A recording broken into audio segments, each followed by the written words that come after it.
तर शिंदे समर्थक आमदारांच्या बैठकी संदर्भातली या क्षणाची ब्रेकिंग न्यूज आपण पाहणार आहोत, कारण अगदी काही क्षणामध्ये या बैठकीची सुरुवात केली जाणार आहे। येत्या काळातील दसरा मेळाव्या संदर्भामध्ये ही बैठक घेतली जात असल्याचं कळत आहे। तर मेळाव्याबाबतच्या जागेवरती देखील या बैठकीदरम्यान विचार केला जाणार आहे। उदय जाधव आमचे प्रतिनिधी, त्यांच्याकडून आपण या संदर्भात अधिक माहिती घेणार आहोत। उदय, शिंदे समर्थक आमदारांच्या बैठकीला सुरुवात होती अगदी काही क्षणामध्ये। बैठकीचा मूळ मुद्दा नेमका काय आहे? मुख्यमंत्री एकनाथ शिंदे यांच्या उपस्थितीमध्ये महत्त्वाची बैठक पार पडते आहे। महिला आर्थिक विकास मंडळ इकडे ही बैठक होत आहे। या बैठकीला शिंदे गटातील सर्व आमदार, खासदार, पदाधिकारी, जिल्हा प्रमुख उपस्थित राहणार आहेत। या बैठकीमध्ये यंदाचा दसरा मेळावा कुठे आणि कसा घ्यायचा या संदर्भात महत्त्वाची योजना संदर्भात बैठक होणार आहे।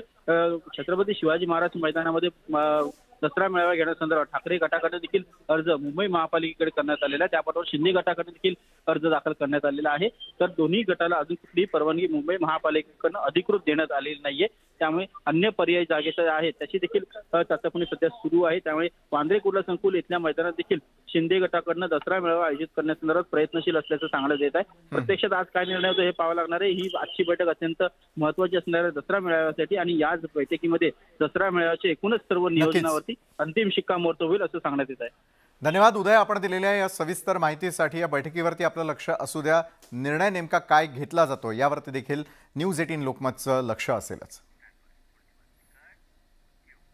1 किलो मीठ हे तब्बल 12,000 रुपयांना विकत घेतल्याचा प्रकार घडलेला आहे।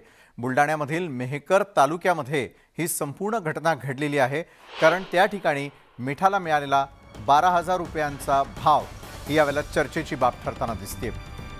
तर नायगाव दत्तापूर इथल्या हनुमान मंदिरात पूर्वीपासून आषाढी एकादशीला 1 महिना पोथी पारायणाची परंपरा आहे। तर त्याच ठिकाणी गणपतीची स्थापना केली जाते। गणेश विसर्जनावेळी समाप्ती म्हणून गावातून गहू, तांदूळ याच्यासह इतर साहित्य जमा करण्यात येतं आणि त्याचा भंडारा करण्यात येतो। विसर्जनानंतर भंडाऱ्यातील उरलेल्या साहित्याची सर्व गावकरी मिळून बोली लावतात।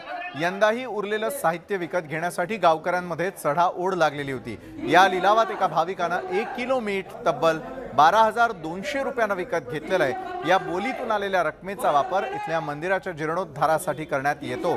तर बोली लावण्याची ही 170 वर्षांची परंपरा आजही कायम आहे।